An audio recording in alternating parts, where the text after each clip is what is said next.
l'objet, SCP-009. Classe, Euclide. Description, SCP-009 est une substance d'environ 3700 litres présentant un certain nombre de propriétés uniques.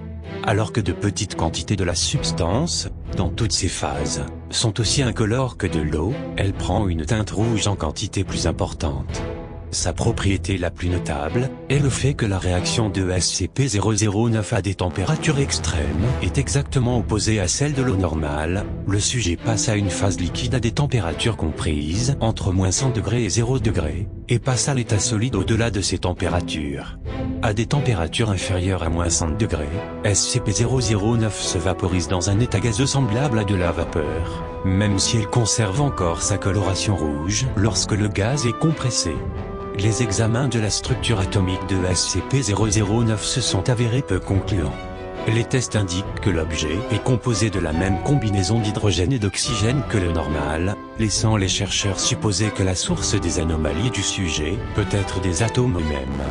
Le docteur Données supprimé a suggéré que le sujet peut avoir été produit ou modifié par une autre réalité dans laquelle les lois de la physique sont inversées. Cette théorie peut avoir un certain mérite, étant donné la capacité marquée de SCP-009 pour assimiler de l'eau naturelle dans sa masse. S'il est placé en contact physique avec une solution aqueuse, que ce soit de la glace, de l'eau salée, ou de vapeur d'eau dans l'air, SCP-009 se propage et contamine l'eau normale, l'amenant à présenter les mêmes propriétés.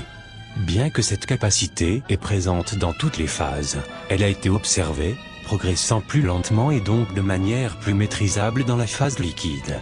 Si un sujet est en contact avec SCP-009, il se déclenche alors une réaction incontrôlée, lors de laquelle tous les fluides de l'organisme sont rapidement convertis en SCP-009 et rapidement gelés par la propre chaleur corporelle.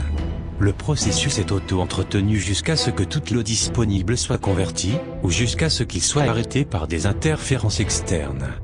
Procédure de confinement spéciale, le sujet doit être contenu dans un réservoir de stockage étanche ayant des dimensions d'au moins 14 mètres cubes et composé d'un alliage résistant à la chaleur. En aucun cas SCP-009 ne doit être exposé à des températures supérieures à 0°. Quand il n'est pas en phase de test et aucun liquide à l'état solide ne sont admis dans les 30 mètres autour de la zone de confinement du sujet.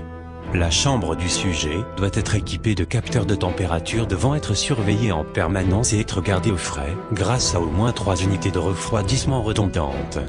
Tout dysfonctionnement des capteurs ou des systèmes de refroidissement doit être signalé et réparé immédiatement.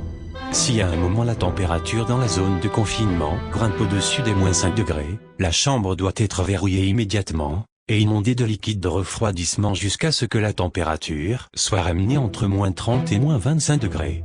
L'atmosphère doit être évacuée de la zone de confinement lorsque le personnel est présent à l'intérieur, et toute vapeur d'eau présente doit être filtrée et maintenue dans les mêmes conditions que décrites dans ces documents. Toute vapeur démontrant les propriétés de SCP-009 doit être placée en quarantaine et ajoutée à la zone de confinement dès que possible. Toutes les personnes observant ou interagissant avec l'objet doivent porter des combinaisons de protection contre l'environnement. Toute personne quittant la chambre de confinement doit subir une déshydratation de tout son équipement, du matériel de recherche, et des autres objets en contact avec la chambre de SCP-009. Si la contamination est découverte, aucun matériel ou personnel n'est autorisé à sortir, et un verrouillage de niveau 2 de la zone de confinement doit être établi. La force létale est autorisée en cas de besoin, mais il est conseillé à toutes les forces de sécurité de rester aussi loin que possible de leur cible, afin de minimiser le risque de contact avec des liquides contaminés par SCP-009.